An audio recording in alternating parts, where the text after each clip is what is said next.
Hey everyone, James Labrie from Dream Theater, and you're listening to or watching the podcast Talking into Infinity with JT and Brian. Enjoy this. These guys are extremely informative. I love their dialogue. I love their interpretation of the songs, who and what we are, what we were going after. They're very accurate in their interpretations and descriptions, and I just think this is a great show, and these guys are doing a stand-up stellar job. So once again, enjoy Talking into Infinity with JT and Brian.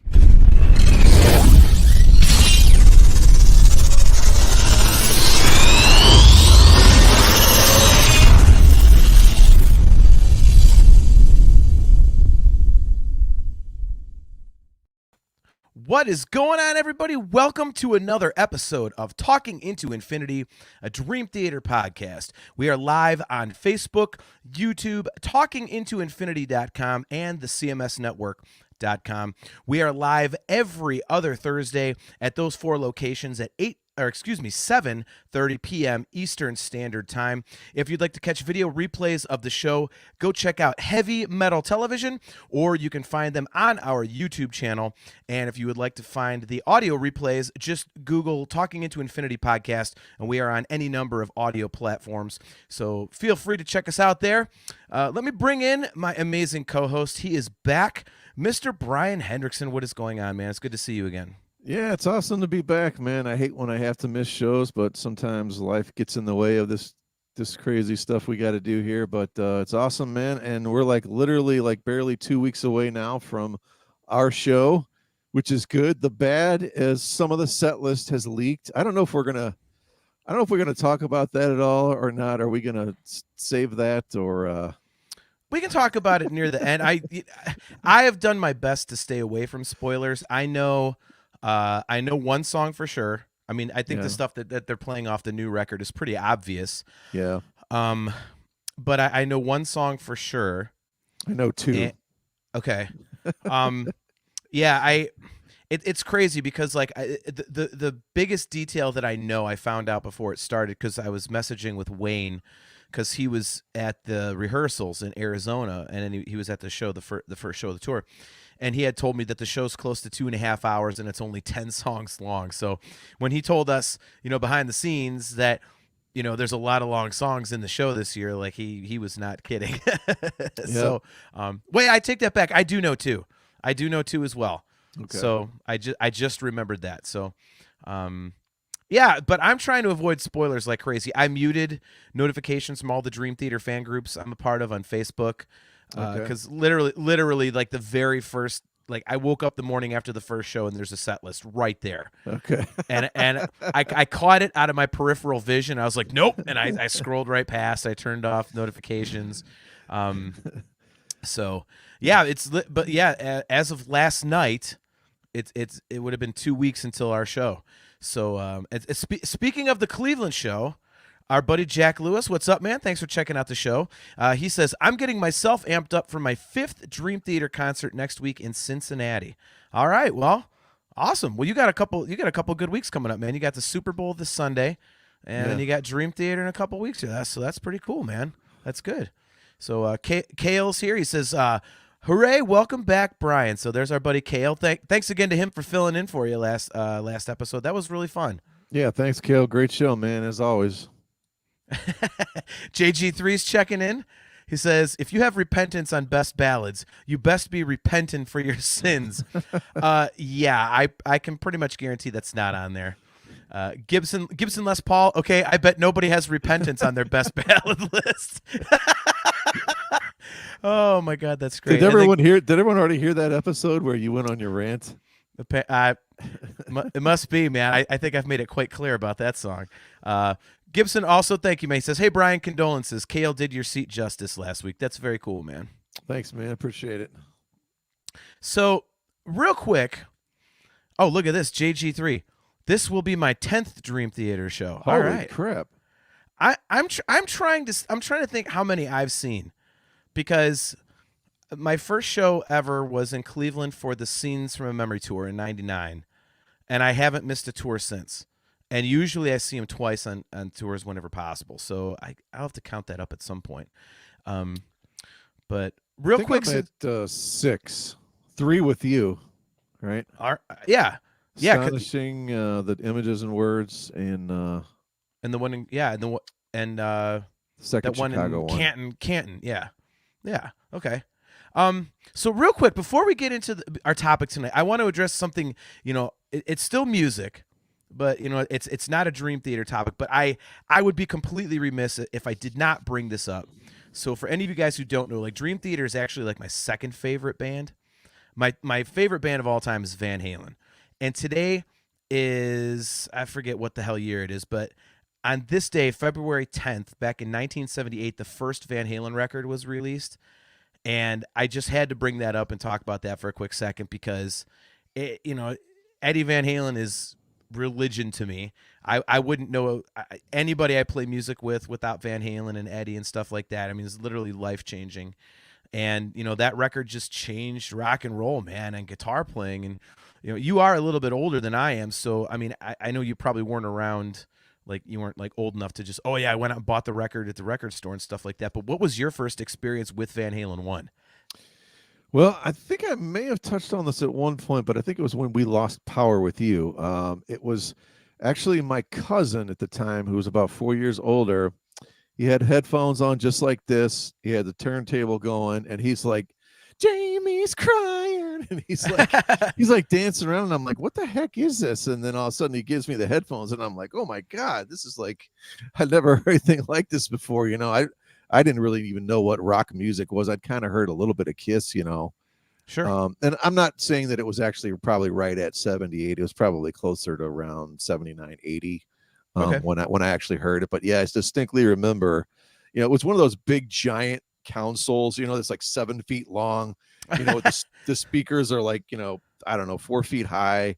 I Sure. think probably weighs like 300 pounds or whatever, and then there's a turntable inside, and then you got your receiver and all this and that. And Yep. I mean, a big old long cord, like a crinkled up cord with headphones that Yep. 3 times the size of these. And I just remember him bouncing around singing Jamie's Crying, and he put it on to me, and then I hear that guitar, that bounce, and I'm like, what the hell is this? So that was actually my first incarnation. And then at some point I started listening to, the radio, and then I heard that beginning to Running with the Devil. And I'm like, oh my God, this is the coolest thing I've ever heard in my entire life. Right. So that was kind of my introduction to him. Yeah. For me, the first Van Halen I ever heard was 1984. I was 8 years old that year. Look at Jack Lewis. Wow. He says, I was in 8th grade when Van Halen 1 was released. Nice. That will lead us down the Sammy versus Dave rabbit hole, so we're not going to get into that. That'll be a whole nother. But yeah, I discovered Van Halen in 1984 when I was 8 years old. At some point on the show, I'll have to tell some other musical stories. But so at that point, I was hugely into that record. I was a little kid, and then 5150 came out a couple years later, and I got super into that. And then I was a little older, and I was able to ride my bike into the next city, and there was a really cool place called The Shop in a city called Berea, Ohio, and I started buying my own CDs, and I started getting the back catalog, and it was a couple records in that I got Van Halen 1, and I was just like, oh my God. Like, cause I kept hearing, about reading interviews and stuff like, oh, eruption. And when I first heard it, I was like, okay, I get it. Like, I could see why everyone just, is all about this. This is crazy. So, yeah, it was not my first experience, but it is one of those records, man. When I heard it, I'm like, all right, I totally understand why everyone just is completely bonkers over this thing. So, it's so cool for me as a fan to see it on so many best of lists, and everyone pretty much ranks it as the best Van Halen record, and it's one of the best rock records ever, best debuts, all this kind of thing. And I just wanted to talk about it real quick, like I say, because Van Halen to me is absolute religion. Dream Theater is a very close second. So I could not let this anniversary pass without bringing it up, especially with you, because I know you're a big Van Halen guy yourself.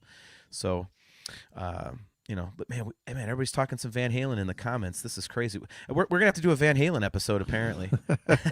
Hey, I'm all for that, man. Right. And real quick question for you on that tip, and then we'll get into tonight's topic. But I was thinking, man, like one of these times, I think it might be kind of cool. I'm wondering what the listeners would think about this if we kind of talked about albums that influenced Dream Theater. Kind of go outside of like strictly Dream Theater and talk about bands like Queensryche and Rush and Marillion and stuff like that, and kind of get into a record by a band like that. I mean, would you be interested in doing something like that? I think it would be kind of cool. Definitely. Yeah. I mean, there's a lot of obvious ones, probably like Farewell to Kings, Moving Pictures, even 2112 from Rush. I'm not all that familiar with like Marillion. But I have a little bit of Pink Floyd knowledge, which I know they're heavily influenced by them as well. Sure. Yeah, a lot of it would be stuff that I've never really listened to. So I'd be coming at it with completely fresh ears. So I think that, that's why it might be a little bit interesting for people to hear, hopefully, because I just don't have any experience with it. I'm not a Pink Floyd fan, so it'd be me trying to broaden my horizons and stuff. And, I like Rush. I've heard, some of it, but not nearly as much as you. So that would be kind of cool because you could kind of school me on it. And look at this. Okay, you know what? Gibson Les Paul, seriously, he's going to get his ass banned. He said, I'll never deny Eddie Van Halen's impact and influence, but I just don't like most of the songs. The tapping kills me. Sounds wimpy with no attack. Give me sick alternate picking and sweep arpeggios all day. Gibson, what the hell do you know, man?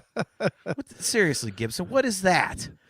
Well, those all kind of grew out of that. It's sort of like you had to have the tapping to, and then it's like, okay, well, now what can we do to top that? I mean, it's just, there was I think a Miles Kennedy interview where he was like over at someone's house and a lot of people don't know he's actually a pretty good guitar player. And he's like, as literally, I'm like 9 years old at my friend's house. And it's like, I hear this and like eruption. I'm like, all right, I got to go get a guitar. That's what I'm going to do. I mean, and there's so many stories of just, famous rock musicians where it was like that. It was just kind of like some of the early guys from the early 70s and late 60s. Like they saw the Beatles on Ed Sullivan, or whatever. And it's like, okay, it's over. We saw the Stones and we saw what the power they had. And, if that's what I want to do, that's what I want to be, Yep. Yeah, it suckered me in. I mean, I play all the instruments, and ironically, the one I wanted to play the most is lead guitar, and I'm that's the one I'm worst at. But, I heard the guitar. I was, what in God's name is this? And then especially when I saw the music videos, I mean, like Panama, I just absolutely, that's the song that just blew my mind. And then when we got cable, I'll never forget. I was like, the first time we got cable, it was a little bit later that year, and I was like, I gotta watch MTV. And no kidding, man, the first video that popped up when I turned on MTV was Panama. Nice. So it was like, it was meant to be. But then I was like, oh my God, like I was never a Dave guy. I just thought Eddie was the coolest thing. That guitar is just, the Frankenstrat is just the ultimate of cool. I'm building my own as we speak. And when the Hot for Teacher video came on, he did that guitar solo walking down the table. I was like, that's it. I want to be a guitar player. Like, this is what I want to do. This is what I want to do, to the point where I was in the finals of a karaoke competition and we had to sing a ballad and one of the rock songs we had previously done. Then we got like a singer's choice, and I painted my Guitar Hero controller like Eddie's Frankenstrat, and I ran across from the stage. I ran onto the bar at this sports bar out in Parma, and I did Hot for Teacher, and I had one of my buddies throw me the guitar, and I actually walked down this wooden bar like Eddie was doing it in the video. So it was fun, dude. It was really cool. So anyways, just wanted to mention that Van Halen anniversary. Going from Van Halen, it's not really a very good segue, but let's get into tonight's topic. Thanks, guys, for putting up a little Van Halen talk there. We are getting into our favorite Dream Theater ballads tonight, and it's interesting because you and I usually swap lists before the show, and you did not send me your list. So I'm going into this not knowing what you chose. So I gave you a list of songs that I think are considered ballads. Yeah. And you didn't really say if you agreed or disagreed. So it'll be kind of interesting. I do want to open one thing up for question, though, because I don't consider a particular song. If this is on your list, that's fine, because we did not really come to an agreement on this. But Cale McLeish asked me. He said he mentioned Lifting Shadows Off a Dream, and I said that I don't consider that a ballad? And he said, what do you consider a ballad? And I didn't answer because I figured I'd answer tonight. Do you consider that a ballad? I think it's close. You put a couple on there that I was sort of on the fence on, but I can see why he would, and I could see why the ones that you had put on there were. So this isn't going to be one of those, oh my God, there's no way that's a ballad, like yeah. I don't Dark have Eternal Night. Yeah, well, I do have that in there, but as far as I've Paralyzed, actually, it was my number one. Right. Yeah, yeah, I mean, I think if you really wanted to just say like a true definition of ballad, something really super mellow and stripped down, well, then we're probably talking about 3 songs, Yeah. So Yeah. we had to kind of expand on that, and my list isn't going to probably freak you out too much, so that's why I wasn't too worried about not sending it to you. Okay. JG3 says, I would consider Lifting Shadows a ballad. Yes. Okay.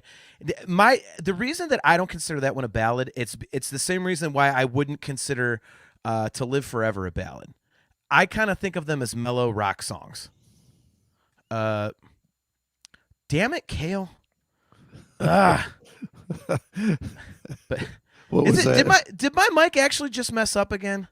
Seriously? No. Okay. Well, I didn't hear it.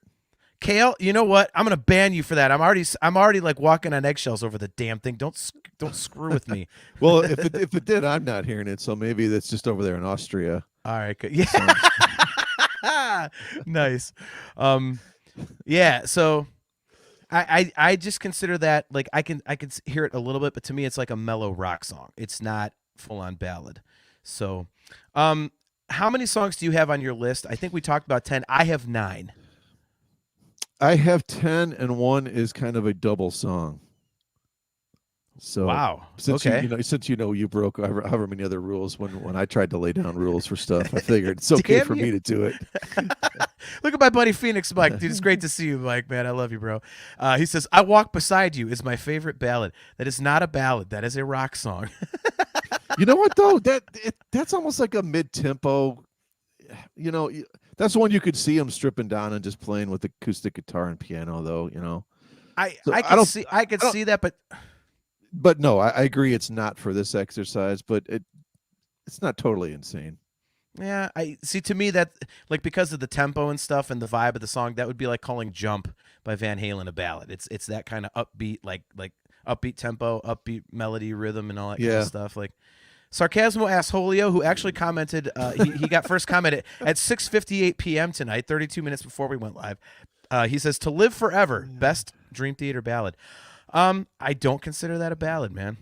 I don't. It's a mellower rock song. I don't consider it a ballad, especially when you put those songs up against the stuff that we're gonna have on our lists. I think you'll see where we're coming from. So, I'm gonna let you start since you have more than I do.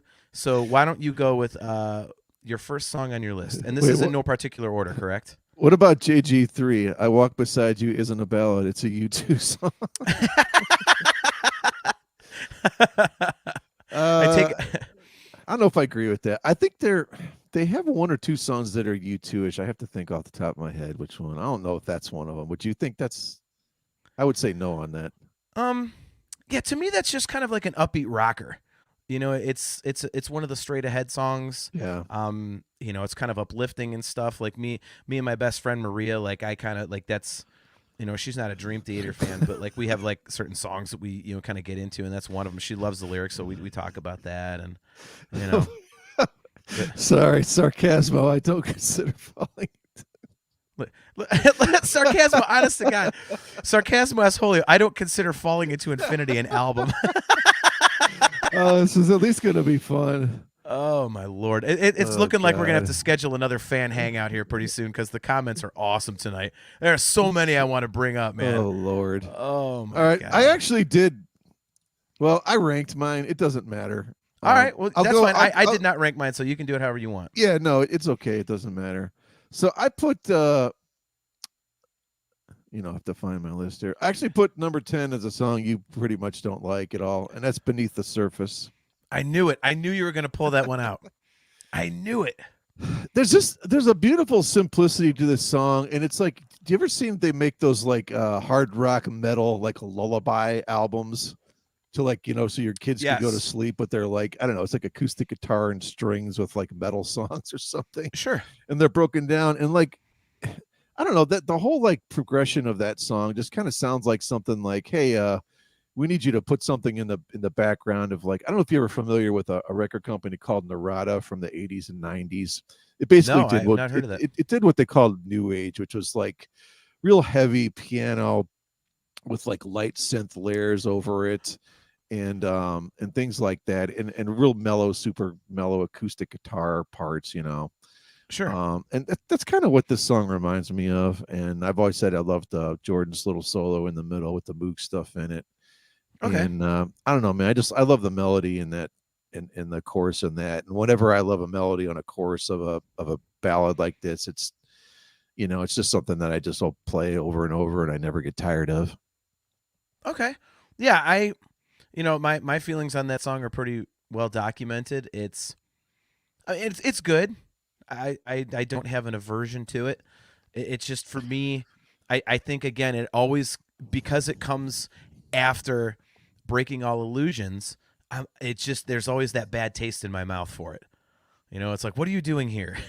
So, I think that's what. Yeah, it's one of those two, and I think about 4 on this list where it's like James just doesn't even have to try when he's singing that song. It's just Yes. it's like I use this comment later, so I'll go ahead and scoop myself now. It's nothing amazing, but it's like almost like it's like a fall out of bed, and I could just start singing, and my tone and my timbre and my range, it's just right there. It's perfect for my voice. I don't have to strain at all. I don't even have to think about it, and man, it just sounds like money. And those are the type of songs that just I love. Yeah. I think you bring up a good point because as I was listening through, a number of these songs, he sounds like that on most of these. I mean, the ballads, he really shines on these things, man. Like as much as some people, his voice isn't for everybody, I think it's kind of undeniable that his voice in this range and in this style is absolutely beautiful. And it's got a very understated power and control to it. And it's throughout all of these songs that we're going to talk about.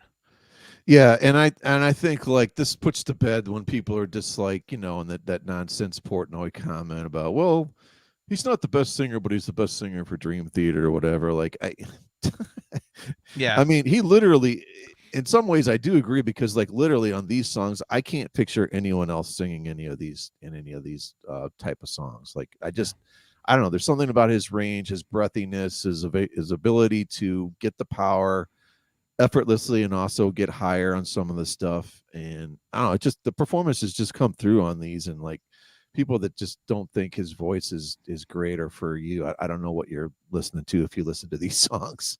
Yeah. Yeah. So Sarcasmo Asholio says, okay, so Far From Heaven is the best ballad. All right. So he's in with that. JG3 says, I've always liked listening to Beneath the Surface instrumental version. It's not that I don't like James's vocals, but the music is very peaceful and harmonious. And I would agree with that. I would agree with that. Kale McLeish asks a question we will address later. Point of interest. How much of The Astonishing counts as ballads? That is a good conversation point that you and I went back and forth on. Yeah. So we'll address that a little bit later.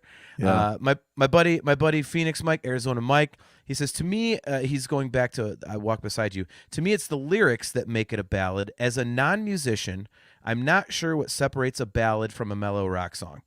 I would describe it like this, Mike.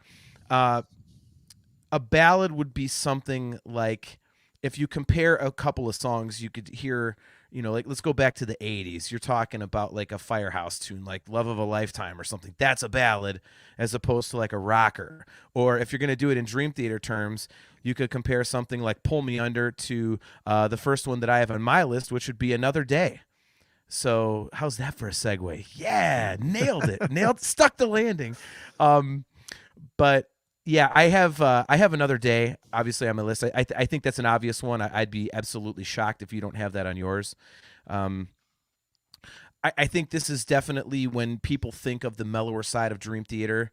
and the softer side and the really melodic side. I think Another Day is one of those songs that comes to mind immediately, if not maybe first for a lot of people. We've talked about this one in the past. It's just an absolutely beautiful song. It's got that, oddly enough, in parts, it's got that kind of like, that pop radio top 40 kind of, feel to it with the saxophone and, the beautiful melodies and stuff like that. And, again, it was the first time we heard James do something like this. And it's a beautiful performance on a beautiful song.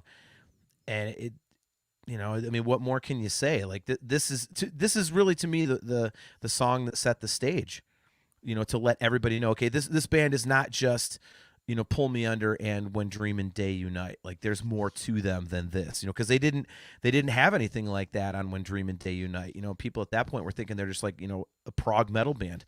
They thrash, they can break down to clean stuff, but it's, kind of operatic in nature. And Another Day really was like, okay, no, there's more to us than that. And again, it's just a beautiful song. Well, I didn't put it on my list. Wow, really? Are you serious? And I absolutely love the song. Wow. So almost to go to your logic, it's probably because I feel there is a stronger of what I consider a completely pure ballad on that album. And so that's why I left it off. Great song. Okay. I love it. Also, it gets pretty heavy there in the middle. And I'm not saying a ballad's not allowed to do that, but it just, I don't know. It didn't quite fit my definition of a Dream Theater ballad. Wow, which is, really? Okay. Which is, all everyone's right, going to be probably subjective. So, yeah, you and I tried to at least make it somewhat rein in on what are our choices here. But yeah, okay, I left it off. So wow, first shocker of the night for you, I guess. Yeah, JG3 got him. Yeah. Man, Cale McLeish, this is surprising to me too. Another Day's best aspect is the bridge and solo. Not a fan of the verses, if I'm honest. I love every bit of that song. I can't side with you there, Cale. I love all of it. So, all right. So you do not have Another Day. So what else do you have on your list? So I put number 9 as Wither. Okay. That was close to making my list. This is another, man, just totally effortless vocal on this one. Doesn't really do any straining. This song, it's the only thing I could think on this song is it's so organic. There's something raw about this song. They show a ton of restraint on all of the instrumentation. There's a little bit of bloated drumming, I think, towards the end of that bridge before Jordan's piano breakdown, where I just sometimes kind of cringe on these songs. Like, I don't need to see Clyde all that. And I have a song later where I'll just gonna kind of go off about that sort of thing. But but they're milking. If you really break this song down, they're milking probably the simplest riff of their entire catalog for over 5 minutes, but it never gets monotonous. And I don't know how they did it, because the first time I heard this song, I was just like, what? This one kind of really had to grow on me. But throughout the years and just getting a greater appreciation for Black Clouds in general, besides, Count of Tuscany, which I've always worshipped, this song has really taken on a whole new meaning, and just a great song. Just, bust out acoustic guitar and Jordan's piano, and you don't really need anything else for this. But, they do have some heavier parts in it. But I just thought the idea of man, it's such a simple song. Like, I mean, did this even take 5 minutes to write? But it just comes off so cool, and they pull it off. Okay. You just said acoustic guitar and piano, and you can do it. So that was, I was going to ask you, which do you prefer, the full band version on the Black Clouds record or the piano version? For me, it's the piano version. I mean, I like Wither, period, but the piano version with just vocal and piano, to me, it makes it even more haunting, and it's a beautiful piece of music. I've only heard it a few times, but yeah, I mean, if you're asking me, we're going to go see them live, and it's just the two of them, would I prefer that over the band? Absolutely, yes. Yeah. So, a couple comments to bring up here. So Sarcasmo Assholio says, another day, nope, too long for a ballad, under 4 minutes, wait for sleep. All right. Kale says, ballads aren't defined by length, Sarcasmo. Man, Kale and Sarcasmo are having their own conversation in the comments here. Before I get to my next one, I'll bring up one that is not on my list because a lot of people are mentioning it. Sarcasmo Asholio says, how about Vacant off of Train of Thought? Yes, that is definitely a ballad, as much as it's like really dark and brooding. It did not make my list. Robert Houston, what is up, man? Good to see you, buddy. He says, Vacant is a really good one, although kind of off-putting by the rest of the album. I completely agree with that. It fits the dark vibe of Train of Thought, but yeah, it's kind of okay. I was at, like, I told the story many times. I was at Score in New York City when they went into Vacant. I was like, boy, if I had to take a piss, this would be the one. So, Rock and Roll Podcast. What's up, man? Good to see you. Says hello, everyone. Joe Gebhardt, good to see you. He says, I agree with Wither. So there you go. I'd like to go back to something that Sarcasmo said. He said, another day, nope, too long for a ballad, under 4 minutes, wait for sleep. That leads me to my next selection, which happens to be Wait for Sleep. That song, to me, again, it's just a piano and a vocal. I mean, there's a little layering to it, obviously. But, I mean, you and I, here's a little behind-the-scenes fun fact. You and I have actually performed that song together. And I have to say, of the songs that we did that night, we probably did like 12, 13 songs.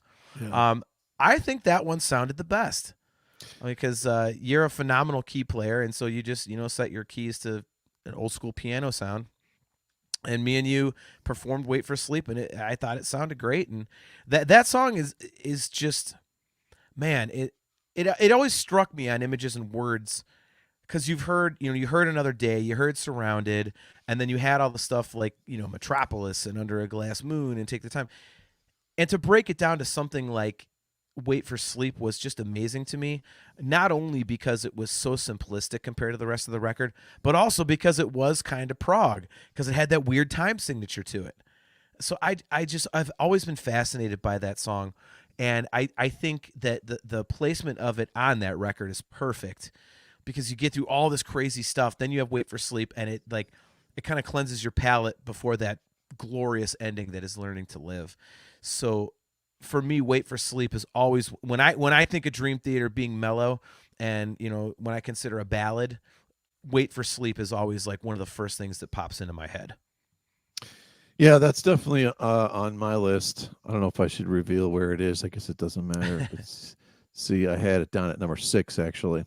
Okay. Yeah. I wish we had a recording of that. We need to to play that again and record it or something, because it did sound. Yeah, we do. But yeah, I mean, the first time I heard that, I was like, wow, this is, because a lot of those patterns he's playing, they're very Baroque influenced, and these are patterns and stuff I've seen in doing a lot of classical music through my training and stuff. But it's like, putting those together and making them sound original, and then putting like just a killer vocal melody on top of it, it's like, I don't know, it's just, I don't want to, it's hard to say something like that's ahead of its time, but like, who else since then or does songs that sound kind of in that vein, with just a piano and this is going to sound like a weird comparison, but like somebody like Tori Amos does kind of something similar piano wise and vocal wise, sure. haunting type melodies and things. And that song is perfect. It's like what, 2 minutes 40 seconds or whatever. It doesn't get redundant or whatever.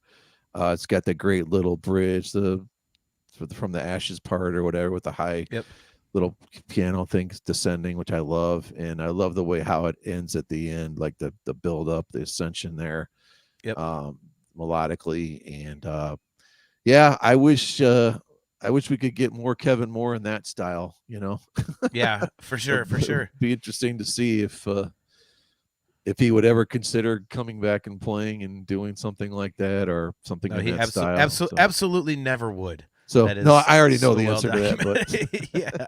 So Sarcasmo Assholio, which one of you plays the keys? That would be Brian. And he is, and I'm not just saying this because he's on the show. He really is a fantastic keyboard player. He's been playing for, God, how many years now? Like, Oh, let's see, 45 or something insane. yeah. So Brian really is. He is an incredible keyboard player, guys. Like, I'm not just saying that because he's one of my closest buddies, and I've performed with him on several occasions. Like, he's an absolutely kick-ass keyboard player. So, well, I appreciate that, man. You nailed the vocals too, though. So thank you, man. I appreciate sell yourself short. We also did well. I'll save it for later when we talk about that. Look, Cale McLeish, Brian on keys for our duet album we've been asked to make. I think we might have to. Look, we got a newbie in the chat. Hopefully, I'm pronouncing your last name right, dude. Giovanni Palaia, another Italian. I like it. Where's Puzziani been? So Giovanni Palaia says, "This is the life, best quote unquote power ballad." It's definitely a ballad. I'm not the biggest fan of that song. It is not on my list. So awesome that you like it, Giovanni, but I am not the biggest fan of that song. That did not make my list. We've got fan on fan hate going on. Sarcasmos Holio. I look forward to seeing Cale disappear. Kidding, of course. Kidding, of course. So, man, the chat is awesome tonight. You guys are great. Your buddy Tony DeRosa, of course. Boo this, man. Nice. What's up, Tony? Good to see you. Actually, I love "This Is the Life," the song. I think it's great. Okay. I think it was on my list for, what was it, the Dream Theater? What the hell did we call that? Non-prog or safe for yes, whatever we called that episode. Intro to people who are scared of Dream Theater or something. I think I had that on there. That's very Pink Floydish type of a song, but I love that song. I didn't end up putting it on my list though. Okay. Well, I'm going to skip again. I don't have mine ordered, but I do have like a top 3, so I'll save my top 3. So skipping around on my list, my next one is going to be "Take Away My Pain." So obviously, I'm a monstrous fan of Falling Into Infinity, and we talked about this song recently. "Take Away My Pain" is a beautiful song to me. The lyrics to that song are just fantastic. They're so personal, and it tells a great story without being cheesy. Like, talking about reading the newspaper. Look at poor Gene Kelly. Guess he won't be singing in the rain. Like, if you kind of talk the lyrics out, it sounds like it might be cheesy, but it's not cheesy. It works so beautifully within the context, and the music really helps it ebb and flow. And I've always just really, really loved that song. The 3 mellower songs on Falling Into Infinity. Granted, it's my favorite record, but I just think they're so good. And "Take Away My Pain" is a perfect example of that. And if I could pimp something out that we have not done, if you guys want to hear an awesome version of that song, I don't know the guys' names because they're foreign, but if you go to YouTube and search "Take Away My Pain" acoustic cover, there's 2 foreign dudes that do this absolutely beautiful cover of this song. I mean, their voices are fantastic. They do some really cool harmonizing near the end. It's just them and the acoustic guitar and stuff like that. It's, they get one of their buddies who's a great lead guitar player to do the solo, and it's note for note. So go check that out if you're into "Take Away My Pain." But yeah, "Take Away My Pain." That's next on my list of best ballads. It's probably not on your list, I would say. No, it's on my list. Really? Wow, I got another one. All right. I've always loved this song. It's weird when you listen to this song, especially the beginning. It's like the stuff that's going on in the background. It's got almost like a Peter Gabriel "In Your Eyes" type of a vibe. Like there's like that funky bass, and there's like these little polyrhythms going on. Yep. But then when you get to the chorus is where it turns into more of a ballad to me. Like the verses are like, I don't know, they're so like I don't want to use the term bouncy, but it's like usually a ballad I kind of think of a little more maybe linear, straightforward. But if you really sit down and listen to all of the different things that are going on kind of in the background, especially in the intro and in the verses, there's a lot of stuff going on there. But then when you get to the chorus, it's just awesome and pretty straight ahead. And I've always loved his voice in this song. And this is one of those songs that, if I had my dream set list. Okay, every single time there's 5 songs I want to hear, this is going to be on there. No kidding. Wow, I did not know that you liked it that much. Yeah, I love this song. Wow. All right. Well, beautiful. So I've stolen 2 of yours, although it's not really a steal, but Right. So what do you have next on your list, man? All right, next on my list. Sorry. I have The Silent Man. Oh, you took one of my top 3. Yeah. I put the Live at Luna Park because we just watched it. And I don't know, the vibe of that, seemed a lot cooler live than Right. I've never been a huge fan of the production on Awake. So but yeah, I love this song. It's like a great strip down. I love I think it's John that does the harmonies on this, Petrucci. Yep. I've always loved the harmonies on this song. I don't know, it's just a basic, super basic stripped down, like, it's, I don't know, it's like folk Dream Theater, I guess. It's like Toad the Wet Sprocket. Dream Theater sat down and said, let's make a Toad the Wet Sprocket song or something, or James Taylor almost borderline. Yeah. I love the song. Yeah, it's great. It's one of those ones that everyone will start singing along to if they play it live. Yep. JG3, good point. He says, I love the Scenes live version of Silent Man. Yeah, that is a really good version where they kind of like beef it up a little bit. That's really cool. Very good call there. For me, this is one of my all-time favorite Dream Theater songs. So this was one of the ones. There were 3 that I knew immediately. I was like, boom, those are on my list. And this is one of them. This song to me has just always been, something about it is just so beautiful and intimate, and it's like you said, it's just so stripped down, and yet they have that little bit of layering in the chorus. There's that little bit of bass in there. There's the clean electric underneath it and stuff, and very understated vocal harmonies to it. It's just such a, man, I don't even know how to describe it. It's just, kind of like another song coming up on my list. When I first heard Awake, the 2 things that stood out to me the most were the riff in the mirror, the ugh ugh ugh ugh ugh ugh ugh ugh ugh, and the Silent Man, because it was so different from everything else. And it's just, Dream Theater is so good at the mellower moments, but sometimes they really, really land on something that just, I hate to reuse the phrase over and over again, but it's like a palate cleanser. Just when you've had enough prog, you're like, okay, how much more can I take? They put in something like the Silent Man, and it's, it fits so well, and it just, refreshes you and gets you ready for that next onslaught of just progressive greatness. So I love that you have that on the list, man, because it's just so great for me. It has a feeling too, and I don't mean this in a negative way at all. It has a feeling like they had Awake totally written, and it's like, all right, well, we got to kill 4 more minutes. And like Petrucci's like, well, I had this riff that I just been farting around with for a week. And it's like, and I'm not saying that that's how the song was written. I have no idea, but it has that feel, but not in a bad way. You know what I mean? Like, yeah, it's like, oh, we need something else. Hang on real quick. Okay. Yeah. You sing this. I'll do the harmony right here. All right. We got it. Like, yeah. I don't know. It's almost like if you've watched any of that Peter Jackson Beatles thing, when they're sitting there trying to do a song, and it's like, Yep. you do this, or whatever. Of course, that's a lot more, a lot more drama going on in that. If you've ever got a chance to watch that is some insane viewing. But, but anyway, yeah, it has that feel to me, but not in a bad way. So, Sure. Great song. All right. So we have another newbie in the chat, and I love it. The chat is like, now they're welcoming newcomers to the chat. This is great, man. I love where this is going. Guys, this is like our favorite part of the show. Like all you guys taking part in it, man. I love that you guys are starting to become like a total crew. This is great. So Jake Shorten, thank you very much for checking out the show, man. He says, hey guys, first time I've caught the show live. Love it. Thank you very much for the kind words. Silent Man was a huge highlight when I saw them in Toronto on the Dramatic Turn of Events tour.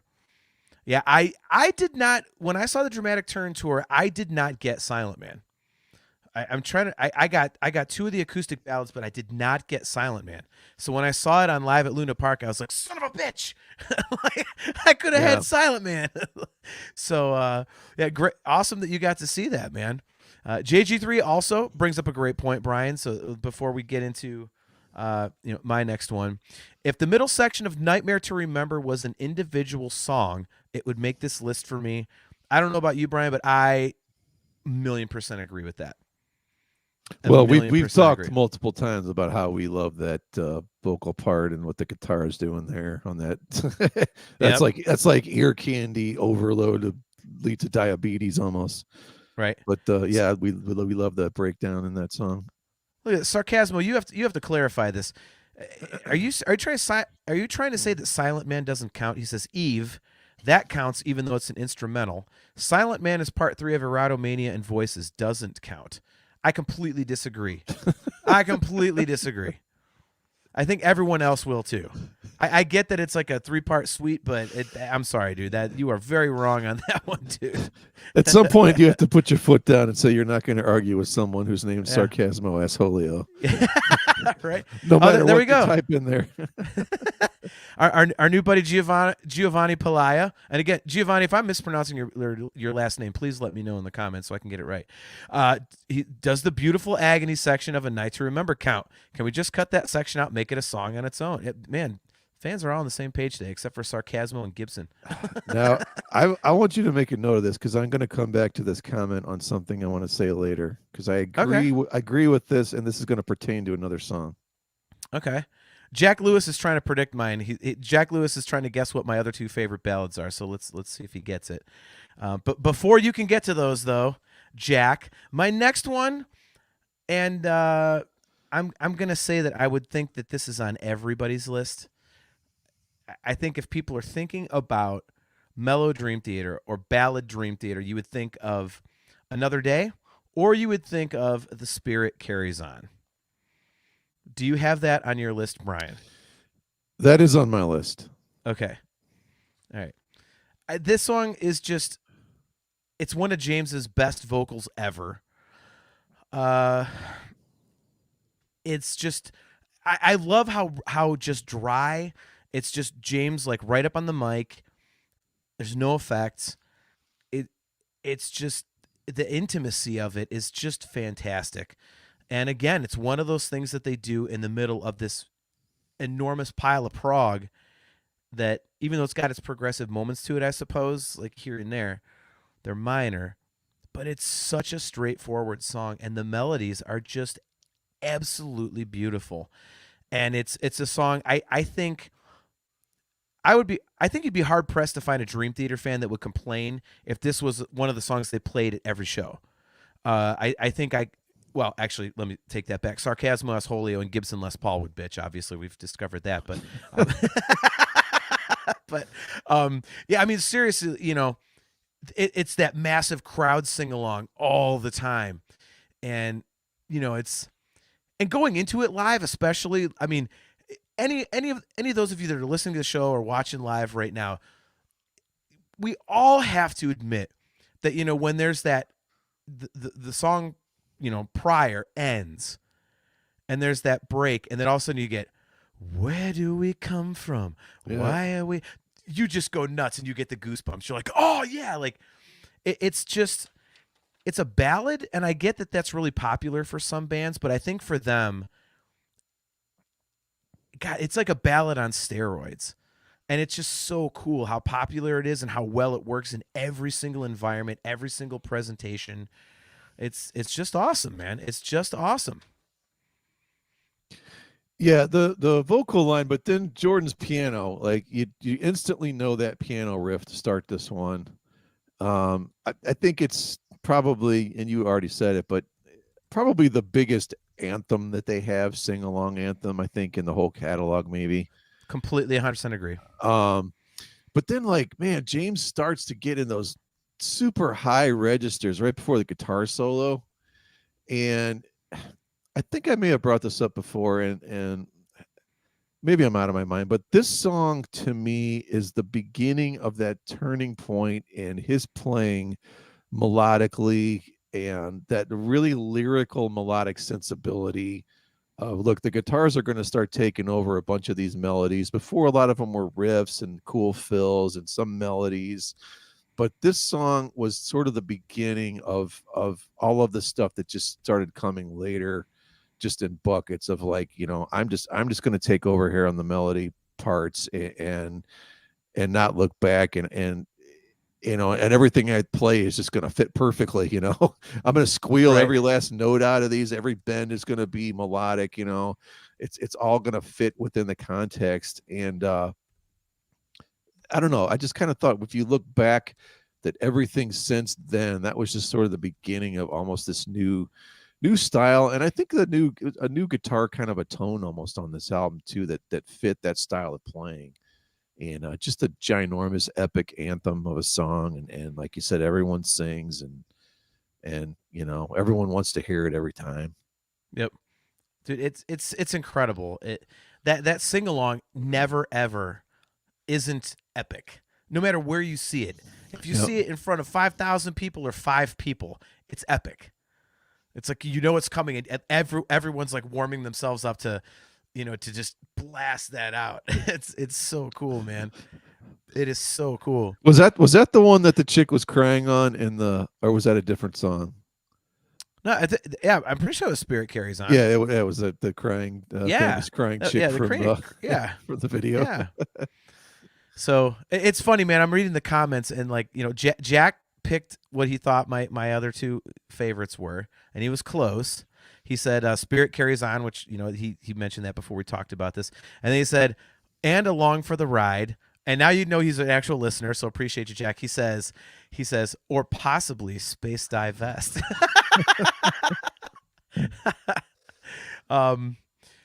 Yeah, so Jack, you are close. Man, I tell you what, this episode could just be, we could just read the chat and they could literally do their own episode here. There's an interesting question there about the astonishing. Okay, from Robert Husted? Yeah. Okay, Robert Husted asks, is Raven's Kill considered a ballad? I listened to that one, Robert. It's funny you mentioned that because I listened to it. I thought that it rocked too hard in parts. Like because I wasn't trying to listen to it like I was just trying to do it kind of viscerally. Like, what's my reaction? And if I thought it felt like a song was getting into rocker territory, I was like, okay, this would not, I wouldn't consider this a ballad. You know what I mean? So Raven's Kill kind of got into a little bit of rocking, and so I was like, yeah, I don't think I'm going to put this one in there. So for me, yeah, JG3 actually nails it. It's ballad E. That's the best way to describe it, Jay. That's exactly how I felt. It's ballad E. But if I couldn't actually listen to a song and be like, all right, that's a ballad, then I did not include it. So, Cale McLeish, man. He says, I don't think Raven's Kill is Life Left Behind a ballad. See, that's another one where I was on the fence. I only pick things where I could definitively say, yeah, to me, this is a ballad. So that one was not, Well, if we're going down to the next on my list, we are. Then let's go ahead and get into the astonishing. Oh, you did pull one out. Okay. Because I have a song about this chick who was in a play, but then she went missing. Act of Faith, and then Losing Faith. I put these both as number 5. Tell your joke again, you ass, so that people get what you just did. It's a song about this chick who's in a play, Faith, and then she's also missing later. So it's act of play, act of faith, and Losing Faith. I know it's a stretch. Dude, your sense of humor is so awesome. God damn it. So awesomely horrible. Yeah. So before you get into it, let's address Cale's question from earlier. I say yes. On the one that he said, I would say yes. Yes. Well, he also asked, he's like, how much of the astonishing are we considering? Like, and actually, I forget who it was, but someone said the whole thing. But yeah, this was a very difficult record for us to, decide what we would consider, because it literally is, a lot of it is ballads. And you run into the problem of some of them are like 1.5 minutes long, 2 minutes long. Yeah. It's, So I think there's so many of them. Like you can consider a lot of the record. Personally, I didn't go for any. Spoiler for the rest of Well, my we list. kind of made, and you agreed on it, so it's okay to talk about it, I guess. We kind of agreed that Act of Faith, Losing Faith, and The Astonishing were probably were we would consider okay, right? Yeah. Mhm. Um, so I put the two of these together. Act of Faith, you get the main, main melodic motif from Astonishing in this tune. The thing about this song that is so great, and you really got to listen, it's Petrucci's singular melodic kind of phrasing and the guitar swells and just the minimal stuff on top of a piano, because that's where you get into trouble, is putting electric guitar on top of a piano and just not overplaying and not making it sound like ass, and just doing way too much. But I don't know, every little thing he does on top of this song, it just, I don't know, it just blows me away, like how fitting it is, all of these little swells, and just little, they're just all really small little things that are in the mix, but they add to what is a great, piano song and a great lyrical melody. Yeah. It gets to the point a few times where, okay, it starts maybe playing a little bit and you're like, it's almost on the edge, is this too much? But no, it's never enough. It's never too much. It's like just perfect. you you know you bounced off of that before we could make a pun on it. Good for you. yeah, sorry. But So anyway, sorry. but then you get just the beginning. You get the big fat ominous orchestral crescendo. It fades into the piano. And then you get the eerie female vocal kind of at the end. And Losing Faith. What's cool about that is you get a Fender Rhodes Jordan's playing, which really doesn't ever show up in too many Dream Theater songs. It's almost always a piano, or like a string, or like a string synth, or every once in a while there's kind of a fat Moog power synth type lead thing going on. But this song, Yep. I love. You got a little Fender Rhodes going on there. It just changes up the palette a little bit, because most of the Astonishing is it's probably 90% regular piano and strings. Probably takes up the majority of your ear, what just gravitates to, but throws in the Fender Rhodes there, and I think it changes it up. And I don't know, I just felt like I had to put those two songs in there. No, that's fine. That's fine. We stretch the rules occasionally here, as you've so astutely pointed out.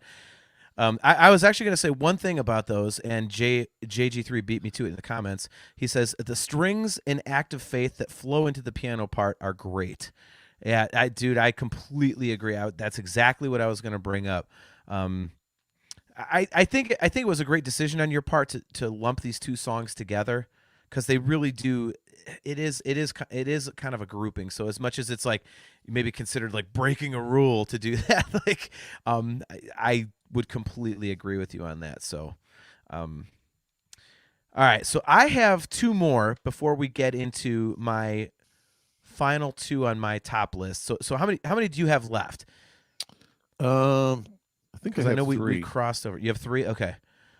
All right. So one of my two, before I get to my top two, again, the Silent Man was in my top three, and we kind of, meshed on that one.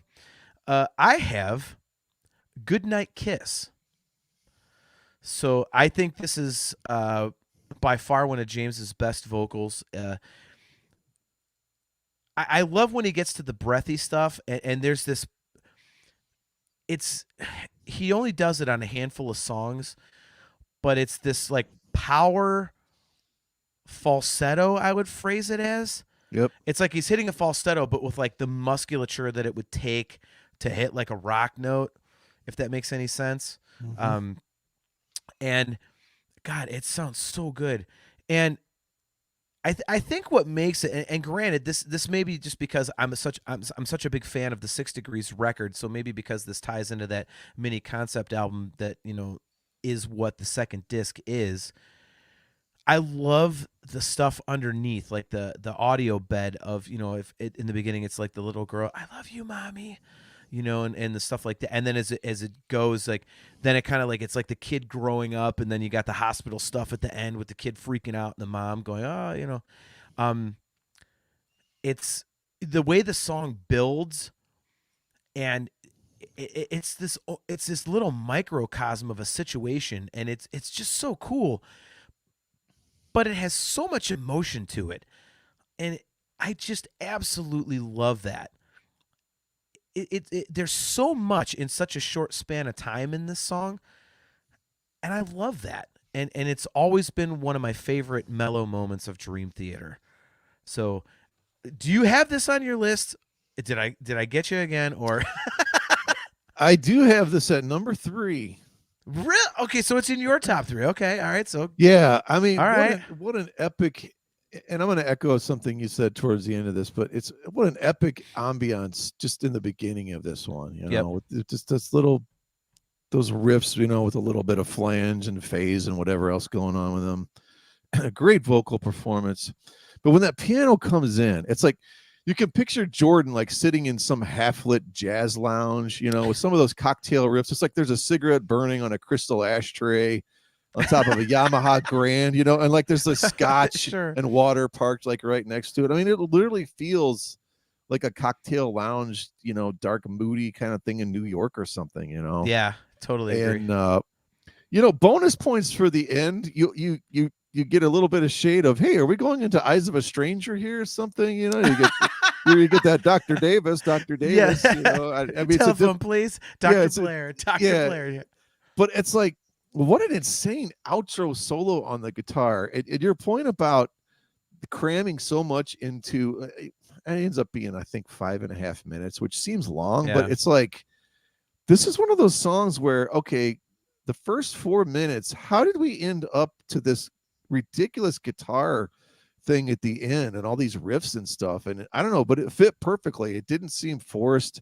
It wasn't weird. It wasn't like out of left field. It wasn't like a full stop and then, okay, let's get heavy. It just somehow worked. And it's like, I don't know, what a really just incredible song. Yep. Yeah, I've heard rumors, and I don't know this to be true, so no one ruin this for me. But I've heard rumors that they play, 6 Degrees of Inner Turbulence on the new tour, and I'm fully on record on this show as bitching that I would not be happy with that. My opinion has changed in the last week and a half or so. I'm like, you know what? If I heard 6 Degrees, I'd be okay with it. So, yeah, and this is part of it, and I would be totally happy to hear it. I just realized after looking at, and I won't say anything, after something that was in the comments, I actually have seen 3 songs, not including what we're assuming are 3 from the new one, if not 4. So in order for us to get to that 2.5 hour length, I'm thinking this could be a very good possibility. We'll see. I hope so, because it'll take the bad taste out of my mouth about one of the 2 songs that I know that they're playing. Well, I already know one too, and I'm like, maybe I'll go to the bathroom on that one. Is it the same song? Are we on the same page with that particular song? I don't know, because you don't hate it as much as I do, so we'll see. All right, well, we'll see. Jack Lewis, before we get the next one on your list, Jack Lewis just bumped himself up in our favorite fans list. The Astonishing is my 3rd favorite Dream Theater album behind Images and Words and Scenes from a Memory. Falling into Infinity is number 4, mostly because of the melody contained. The 2 best ballads from The Astonishing are When Your Time Has Come and The Answer. Well, anybody who loves The Astonishing, we're all in. And here's a little show spoiler, Brian. I haven't told you this, but this is happening, so just get on board. When we do our Astonishing deep dive, we're going to announce it in advance in case people don't want to listen. If they hate the record, we're going to do 2 episodes. Seriously, I mean, that's too long to do one deep dive. So we're going to do, 2 episodes in a row. It's going to be disc 1 and disc 2. So if you are a fan of The Astonishing, or if you hate it and just want to absolutely come in the chat and destroy it, that's a double album deep dive. So you're literally giving a warning that there's not only 1, but there's 2 episodes you cannot listen to. Well, look, man, some people hate that record so damn much, and it's like, I don't want people to tune in and be like, oh, F this. And then the next episode, like, still The Astonishing, F this double. Like, no, you know what? To piggyback that comment, I considered The Answer, but I think it's literally 1 minute and 55 seconds. I did the same thing. I love what it does for that 2 minutes, but I'm like, I can't put it on this list. I mean, it's at that point, it's almost not a song. It's part of a, it's part of the whole story or whatever, and it's got to be in there. But that's the only reason I left it off. I love it, but it's Yep. All right. So before I get to my last one, before my final two, JG3 says, I think it's funny that you two are thinking of a song, and I'm pretty sure I'm also thinking of the same song, and no one has said a single thing out loud. Yeah, I don't. I am so against spoilers, Jay.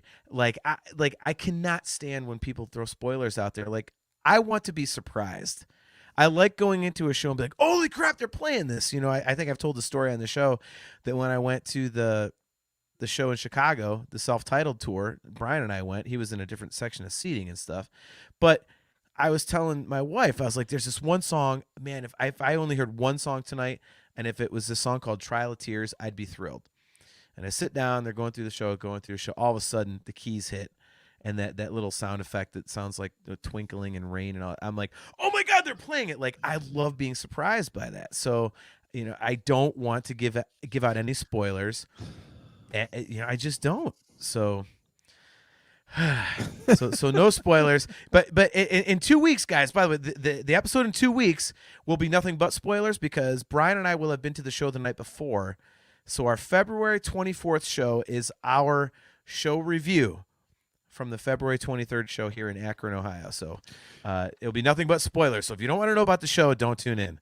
But you know, I figured something out. We have actually been to 4 shows because you brought up Columbus and I forgot about that. So we had Columbus, Images and Words, and 2 Chicago ones. So this will be our 5th show. Yeah, and the Columbus one was one of only 4 headliners they did for the Black Clouds tour here in America, and it was at the Newport on High Street down by Ohio State, and we ran into Jordan Rudess walking in the alley behind. You know, yeah. Oh God, that was so cool, man. That was a great show, man. That was that was very intimate setting. I love that. And Beatallica opened. That was funny as hell. The thing that should not let it be. Yeah. Remember those song titles? The song title, dude. I think the song titles might even be better than the music itself. Like, yeah, it's it's a funny concept. It's like, okay, thank God it was only like 20 minutes or whatever. You're like, all right, we want to see Dream Theater. Yep. All right, so I've got one more, and you know, Jack, you called it out. Along for the Ride. This is before my final 2. I actually really enjoy Along for the Ride. I'm iffy on the entire record. You know, I'll save my thoughts on the self-titled record for our deep dive. But, you know, Along for the Ride has a fantastic chorus. Very, very catchy. It's just, I think I love the vibe of the song. It's like, you know, it's uplifting. It's one of those, you know, you can do this. We're all in this together, man. Like, you can, you know, we're all reaching for that brass ring. It's just such a really cool, like, inclusive vibe to the song. And I've always really enjoyed that. So, you know, on a record that I'm really not sure how I feel about, I think this song is fantastic, and it's one of my favorite mellow moments, you know, for Dream Theater. So, Along for the Ride. Do you have that on your list, Brian? I don't have it on my list. All right, good. Then go to your next one. Right. We finally didn't cross over. Yeah. So the comment before about if you can take the middle section we love out of Nightmare to Remember, I love the first 2 minutes of the song in the first verse.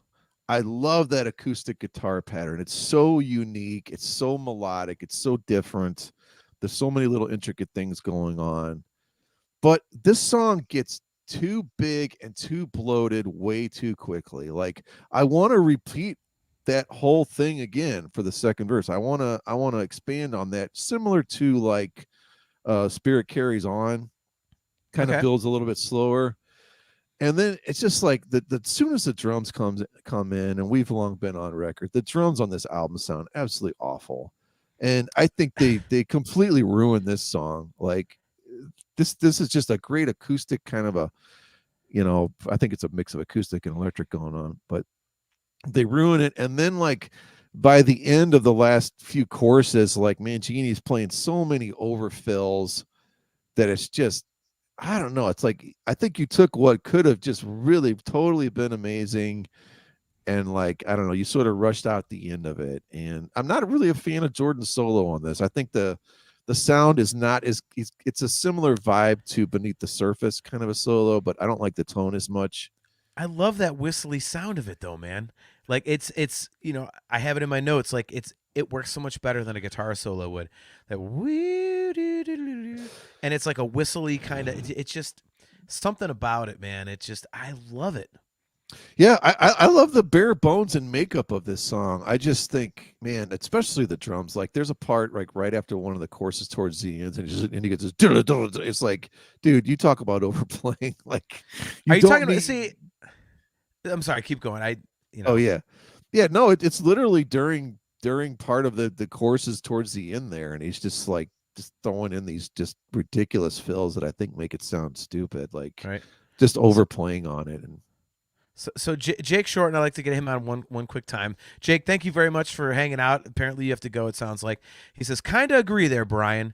This is fun talking Dream Theater, guys. I'm a tour manager for a band, so not sure I'll be on every episode, but this is great stuff. Well, Jake, thanks for making the time to come hang out with us, dude. Hopefully you can fucking hang out with us again. Sorry for dropping an F-bomb there, but let us know what band you're tour managing for. That'd be cool to find out like who you're working for. So yeah. Watch. It's their tour manager. It's Rick. It's Rick. Whoops. Their tour. Sorry, I love everything about Along for the Ride. It's amazing. Yeah. I love every Dream Theater song ever. Yeah. So, real quick before we get to our last couple songs here, to your point about the production, I'm going to go into my next song by mentioning the production for a specific reason. If you back this song up against my next song, you won't even believe how bad it sounds. And I hate to say that, but it sounds thin. Like I said, the drums, like I've always said, like the snare drum sounds like the snare was turned off on the self-titled record. So if you back up, let's listen to my next song first. My next song is Out of Reach. So Gibson, I think you were the one that mentioned it. You were right. Out of Reach was one of my top three. If you listen to Out of Reach and then listen to Along for the Ride, it is an absolutely incredible comparison. The difference in production is so stark. So yeah, Out of Reach, it's perfect. It's hard for me to say. It might be my favorite ballad of theirs. I kind of waffle on it. I love the Distance Over Time record. You and I have said that, the more we listen to it, especially after the deep dive, like we get into it more and more, I really keep getting into Distance Over Time more and more. And this song, it was the one song that stood out to me the most the first time I listened to it, and it's still the song that stands out to me the most. I absolutely love this song. The vocal's perfect. The vibe is perfect. The drums are perfect. The guitar solos are perfect. It's just an absolutely wonderful song. I can't find and I actually listened to it 4 times in a row today, trying to find something that I was like, yeah, maybe like, okay, there's one thing I could nitpick. I can't find anything to nitpick on this song. I think it's awesome. I hope at some point I get to see this song live. I really want to see this song live at some point. I just think it's such a great tune. And I really hope you don't have that in there. I hope like it was like only my pick, but I'm kind of worried. Do you have it? Do you have it? I do not have it on there. Yes. Yes. It's my baby. My favorite part about this is that super melodic guitar solo after the first verse. It's really got a feel of Count of Tuscany intro guitar solo, which is, if something sounds anything near like that, I'm going to fall all over myself and say how great it is. I don't care what band it is if it sounds similar. But then you get that like that muted chugging picking that really heavies it up. It's and I understand why you're saying this is a perfect song, and the reason why is it's like songwriting 101 on how to build something dynamically and turn it into this epic behemoth monster of a Dream Theater epic song, which is this is what they do best. Something that starts out one way slowly, gradually builds. Colors keep changing. Rhythms keep changing, sounds keep changing, and it just keeps getting bigger and bigger and bigger until it gets to the end, and you're like, oh my god, like, look where we started and look where we ended up here. Like, this is the band at their best. And I think there's I can't remember the song now. I'm drawing a blank here. The one I always say I love off of there, but there's a couple songs on there that totally fit that mode of songwriting and song building and just crescendoing and ending on this huge, massive high. You know what I mean? Right. I'm sorry to completely derail this, but for those of you that are not on the video or not in the live chat, like, we do get like spam bots in the chat. Yeah. And I keep what, blocking what, them. what was the last one? Sarcasmo Assholio says, Welcome. welcome, love face, to the chat. Oh god. That's awesome. Sarcasmo, you're the man, dude. I That like is how it awesome. says, I like how this bot says it strips without clothing, as opposed Yeah. to this stripping kind where you leave your clothes on. Oh my god, that is God, I love you guys, man. This is awesome. Yeah, I'm trying to think of At Wit's End. Yes. That's a song. I was Yeah. drawing a blank. Yeah, perfectly. Yeah. That's but yeah, that's when they and I think the title track for the new album is maybe the closest they kind of come to that, but it's so long. It's kind of mixed in between, but so maybe the effect takes longer to get there. But yeah, when they do these just dynamically building things where just the emotions are changing and it's getting heavier, it's getting deeper, it's getting darker, sometimes it's getting lighter, you're getting more happy, you're just, I don't know, it's just like, it's like that thing of, like, they say when you get a text, like the dopamine goes off in your brain, you get excited. Yeah. You know what I mean? Like, excited. Yep. Like, it's just like you keep getting like hits of this and you're like, oh my god, like, well, now it did this and now it did this and now it did this, and you're just like so overcome by the end of a song like that. And yeah, I totally agree. It's a great pick. I just didn't put it in my list. Yeah. It's so much in such a compact package. I think that's why I love it, man.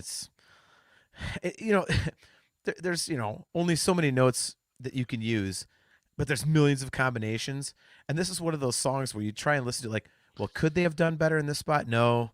What if they did this here? Could that be? No. It's like every note choice and every chord choice and every harmony just is exactly it's exactly perfect for that spot. I love that. So I have one more song. How many do you have? It should be one, or is it two? I believe I have two. Yeah. All right.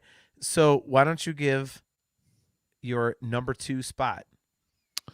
Okay, this isn't number 2, but wait, I'm confused now on if we did this one or not. Hollow Years, was that considered done, or were we talking about it in the chat? Hollow Years is not done.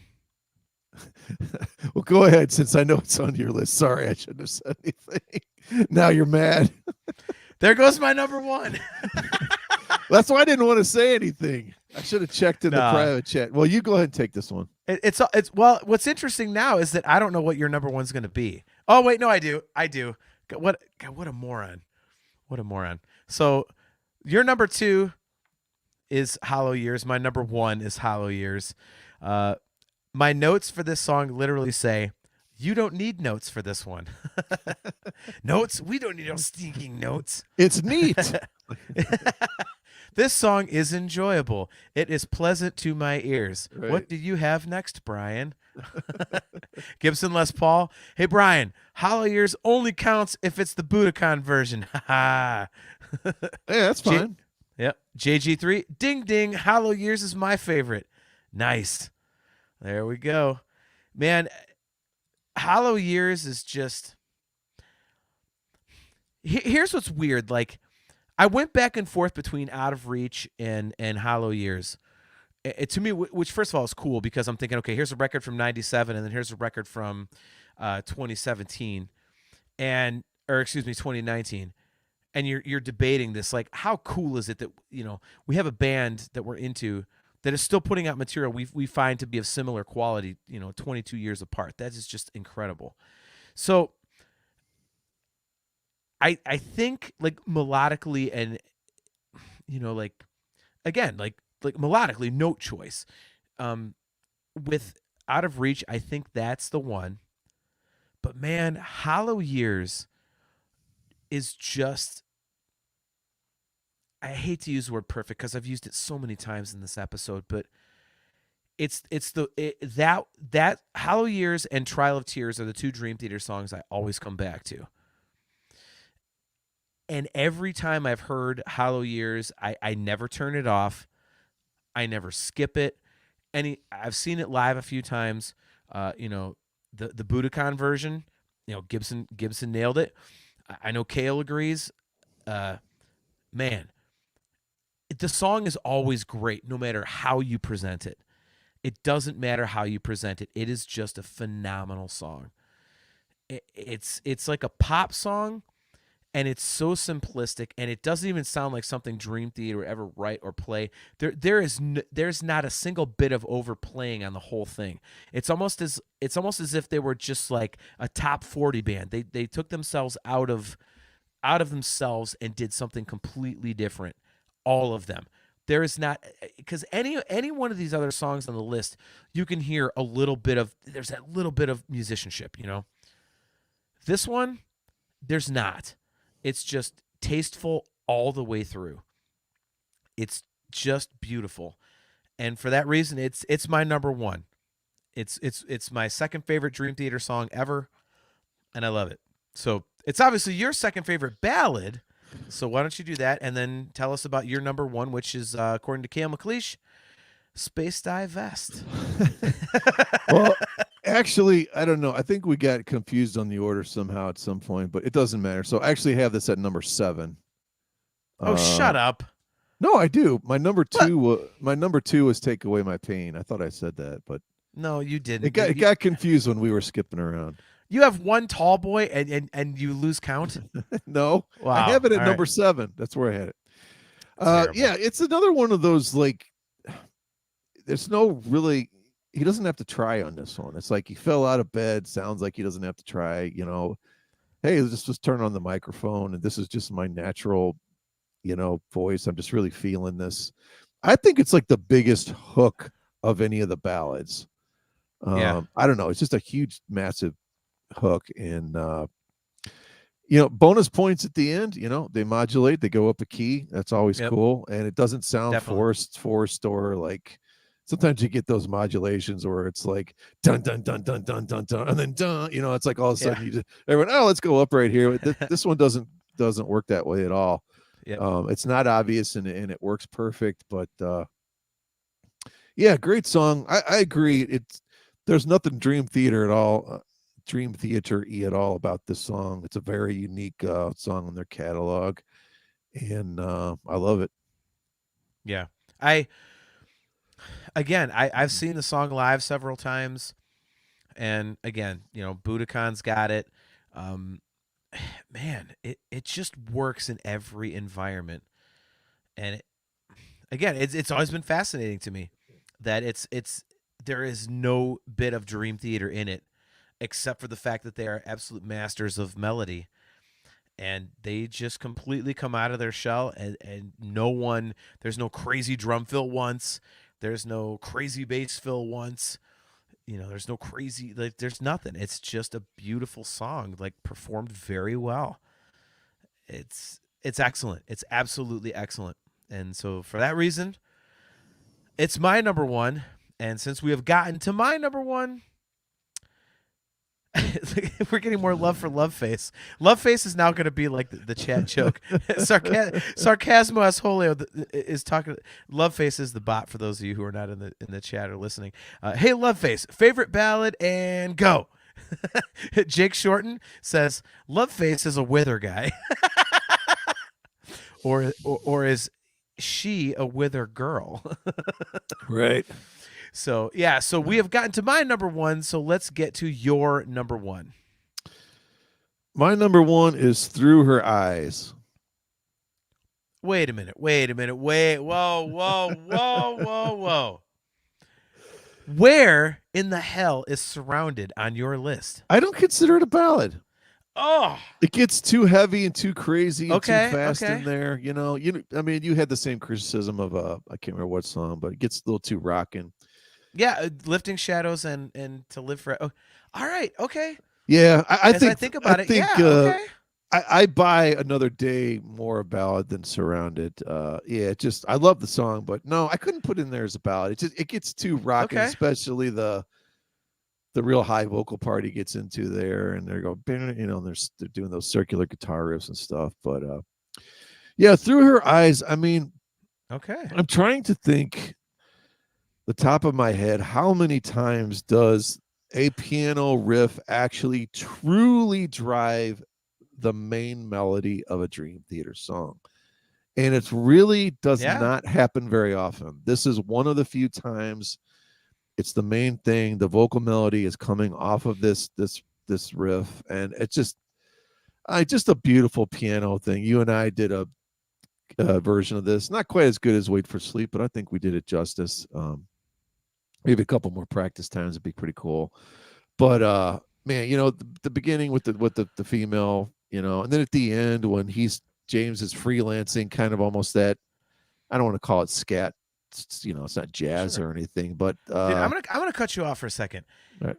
Everybody in the chat is really surprised by this. I'm surprised by this. I'm gonna solo you and let you riff on this for a second, okay? Well, what else is there to rip? I just said you got to go pee, don't you? No, yeah, I'm actually, yeah. So, talk for a second. I'm gonna go take a piss. Okay. No, I love every choice of the notes on this song for Jordan. I just think he nails this one. They fit the vocal line perfectly. They got the female vocal in there, but when James goes to that part at the end and he's soaring in the super high to falsetto, to borderline sound like a female almost. I don't know.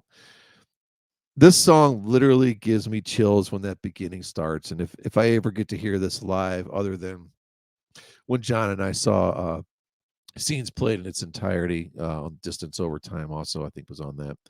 But when they played that song in its entirety, that album in its entirety, we got to hear.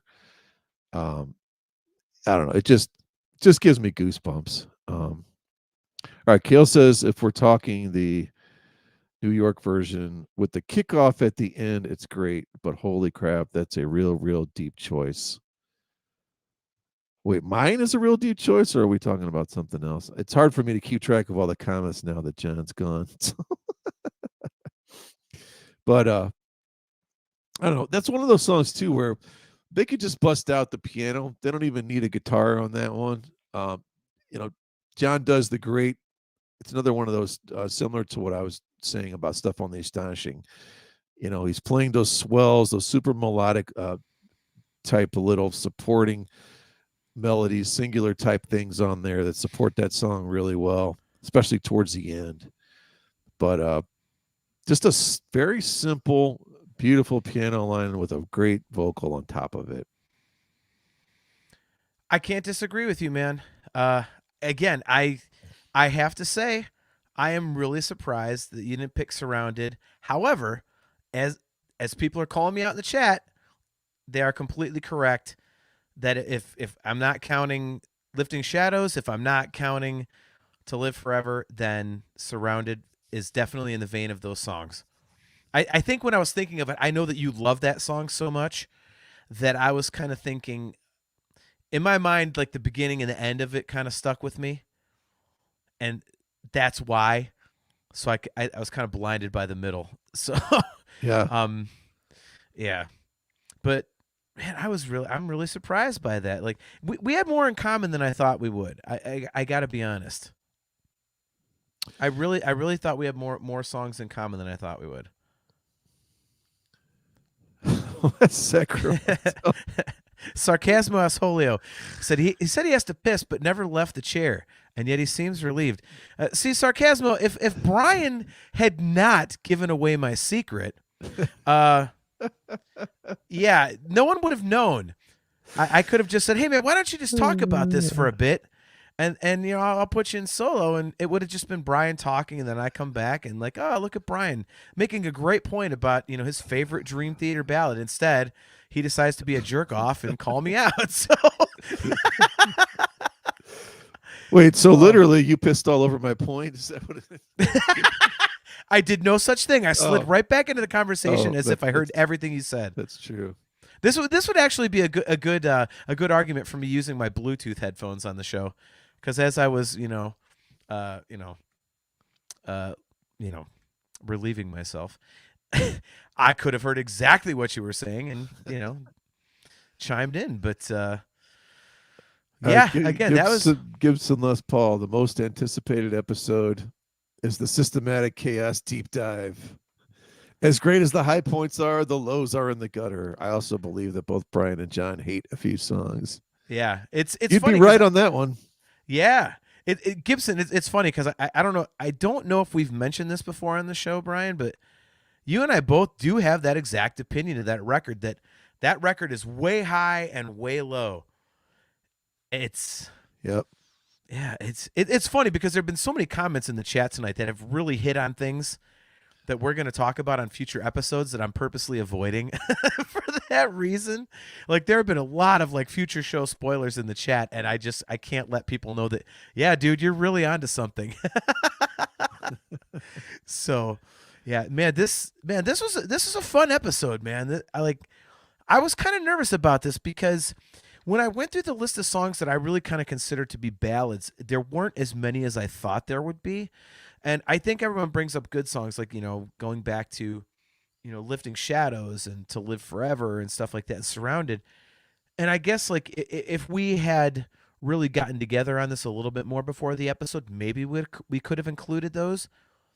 But not including those songs really kind of narrowed the list down, which made it really interesting for me, because I was like, wow, like, when they really get into, like, completely being mellow and just stripping themselves down to the bare bones, a lot of it for me, like, either really worked or really didn't.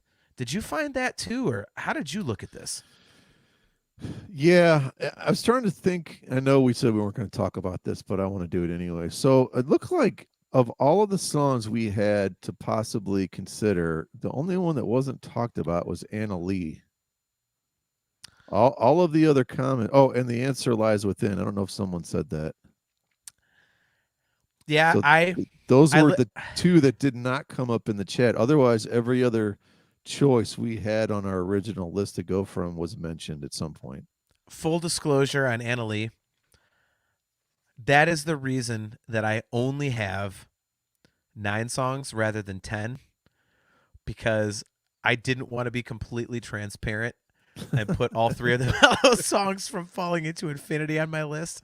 But I love Anna Lee. I absolutely love it. They've never done a song like that before. They haven't done one since. I love it, but I'm like, man, it's going to be way too obvious if I put Anna Lee in there.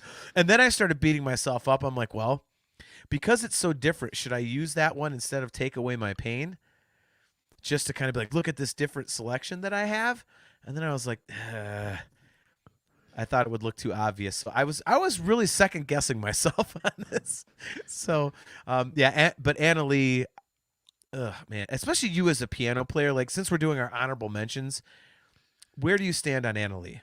Well, full disclosure, I was going to have to go back and listen to that one because I don't remember it.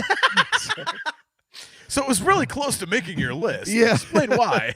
So, yeah, no, I was like, I can't, I'm not 100% on every song on that and Awake. Like, I get certain ones mixed up and stuff. So I would have had to go back and listen on that one for sure.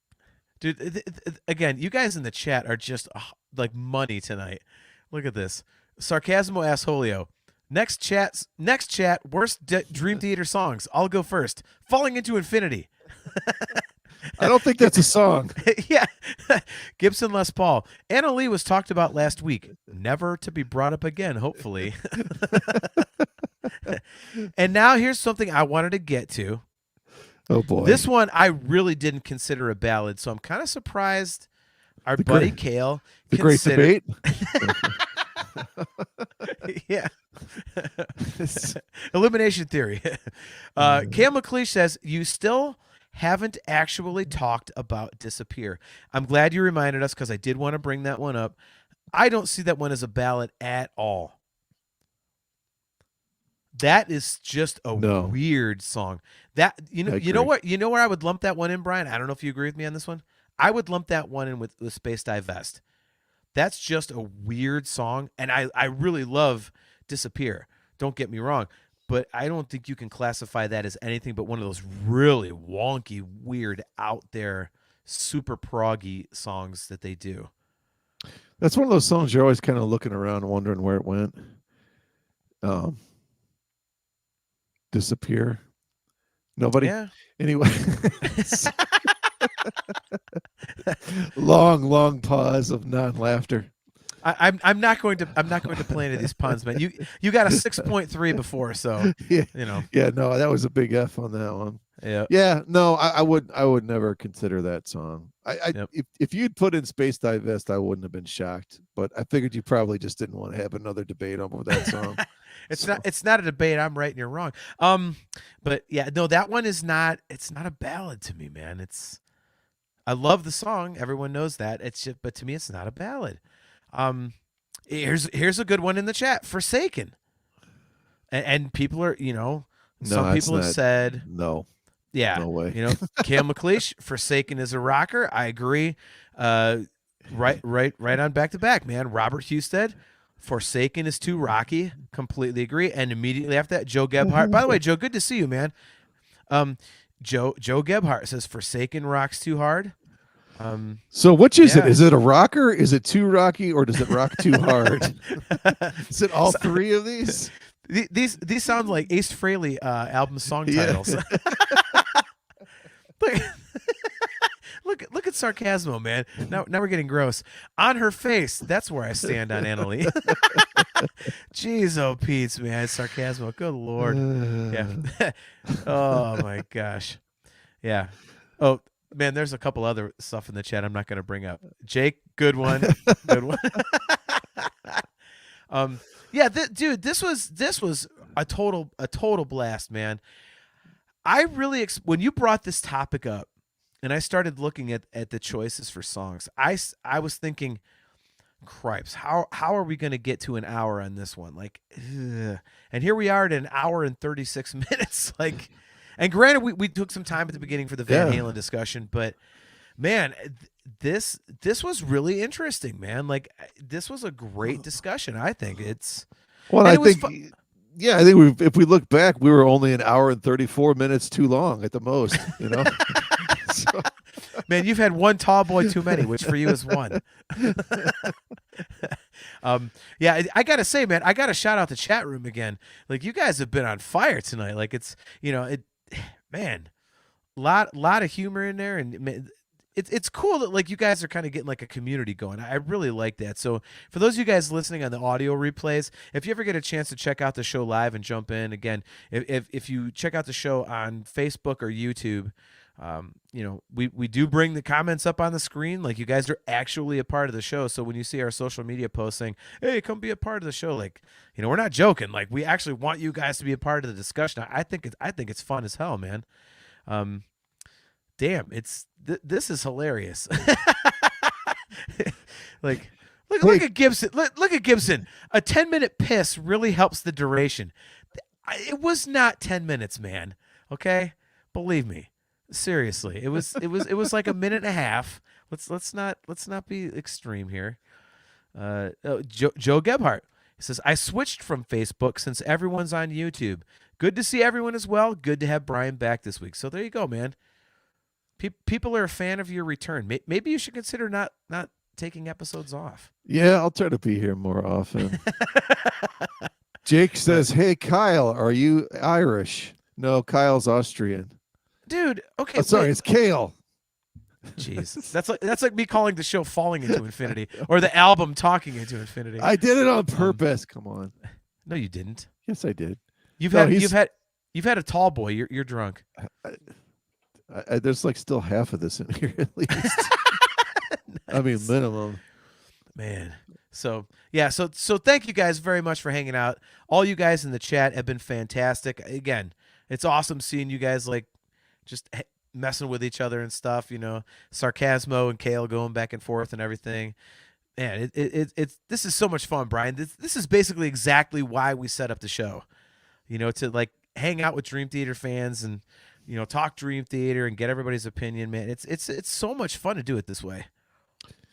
Yeah, the less we can talk to each other directly, the better. That's why we need the more people we have in here. Oh my God! I deflect from our own selves. I should have known. Oh, I should have known. So, real quick before we get out of here, again, we are going to our show in 13 days. We'll be in Akron, Ohio. So if there's any small chance that anybody listening to the audio replay or any of you guys in the chat are actually going to the show in Akron, hit us up, send us a private message on Facebook at Talking Into Infinity, and let us know, man. Let's hook up and grab a beer. Let's meet up and bullshit Dream Theater, talk about the show before or after. Let's do that. And a couple other show notes. Again, I think, Brian, I would kind of really like to get some episodes going where we talk about bands that influence Dream Theater. I think from what we've gathered, the people that are into our show would actually not mind some extra, musical discussion on stuff that may not be Dream Theater, but bands that influence Dream Theater. Again, I mean, I don't know about you. I would love to do an Operation Mindcrime episode, a Moving Pictures episode. Yeah, it'd be cool, man. So definitely, I'd like to do that. And we are going to have to set up a fan hangout again. We're going to have to do that. And I think this time we do it on a Friday or a Saturday so the people aren't working, stuff like that. And you guys in the chat, you guys have got to jump on. If any of you listening have never heard our first fan hangout, we do get you guys on camera, so you actually co-host the show with us. And now that the chat's really starting to roll, we want all you guys to jump in, come and co-host, man. Just bullshit music with us, bullshit Dream Theater with us. Let's definitely get that one set up, Brian. I know that my band schedule is going to get really hopping here starting in June. So probably late April, early May or something. Why don't we set something up and let's have one of those hangouts, man. Well, we got something cool coming up for the show too. This is the first time we're going to announce this. It's going to be at least between 5 and 10 second interview with Ma Young.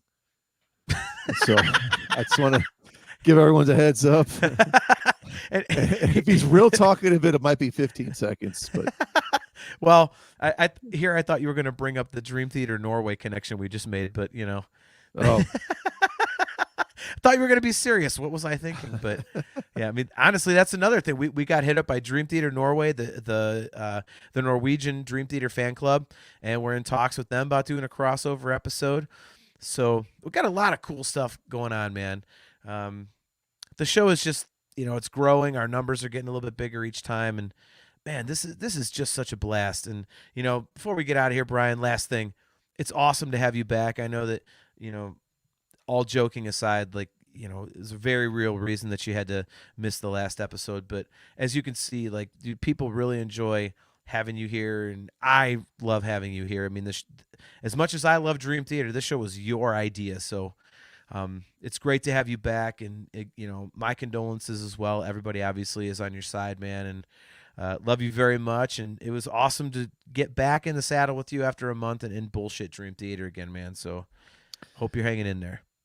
Yeah, it was great, man. And I don't want to go too much on this, but my dad, he bought me my first synthesizer, and maybe next episode I'll show a picture of it or something. I got some old pictures, but I was living with my dad for a period of probably 2 years or so. We had a setup in my basement. He let us set up in my basement. My buddy his best friend had his drum set over there, and that was, he didn't steer me into it, but he said, hey, if this is something you want to do, I was already taking classical piano and stuff at the time, but honestly, without him, sort of giving me that space to learn to appreciate rock and start, attempt to try to play in a band. I'm sure we weren't great or anything, but without him, I don't know that I ever would have, got into music, and probably would have never, met someone like you and been able to talk about all this and just how much like albums and cassettes and and CDs eventually and everything just meant to me as a person. It was part of my life, and to be able to just, it blows my mind that we can just sit here and talk about music, and we can go, oh my God, that song's amazing. And 10 guys go, yeah, you're right. And then 10 go, oh my God, no. And 10 go, the song that you said sucks. 10 go, well, no, that's amazing. I mean, it's just awesome to have a community, and because we've talked before that, like, I don't want to say I'm scared for the future, but I don't know that 20 years from now we're going to be talking about this kind of music, or something else is going to take it over, and I would just hate for that to happen. I'd hate for something this cool to eventually sort of just die out. But I mean, everything I guess eventually sort of does.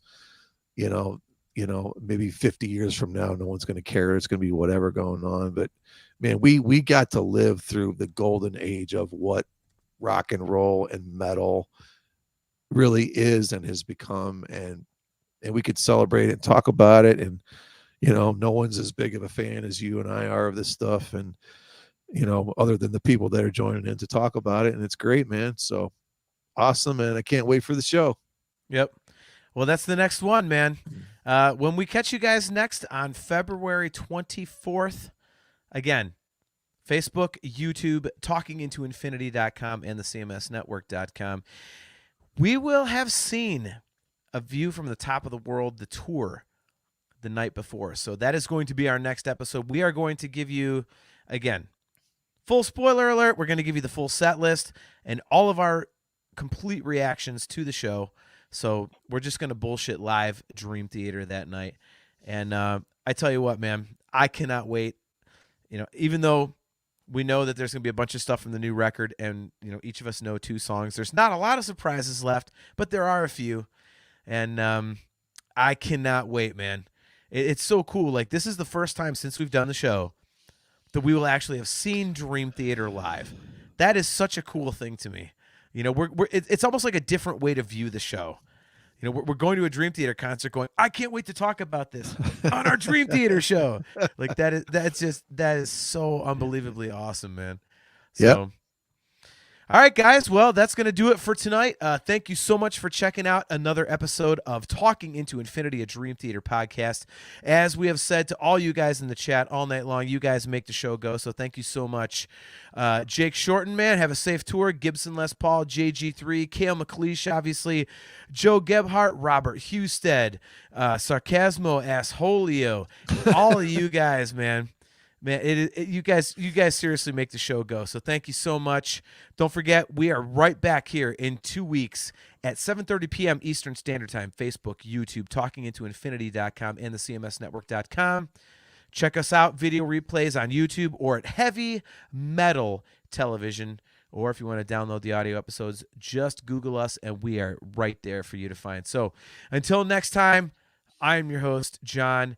He is your other host, Brian. And guys, carpe diem, and we will see you in 2 weeks.